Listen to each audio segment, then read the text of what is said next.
ரமலான் மாதத்தில் முக்கியமாக ஓத வேண்டிய 5 துவா. ரமலான் மாதம் வந்துவிட்டது.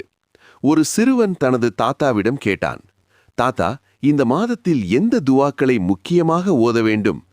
தாத்தா புன்னகையுடன் சொன்னார், 1. பாவ மன்னிப்பு துவா.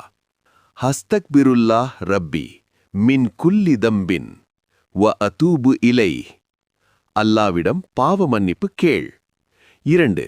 ஜன்னத் கேட்கும் துவா. அல்லாஹும்ம இன்னி அஸ்அலுக்கல் ஜன்னத். 3. நரகத்திலிருந்து பாதுகாப்பு. அல்லாஹும்ம அஜிர்னா மினன்னார். 4. லைலத்துல் கத்ர் துவா. அல்லாஹும்ம இன்னக்க அஃபுவுன் துஹிப்புல் அஃப்வ ஃபஅஃபு அன்னி. 5. நோன்பு ஏற்றுக்கொள்ள துவா. யா அல்லாஹ், என் நோன்பையும் நல்ல செயல்களையும் ஏற்றுக்கொள்.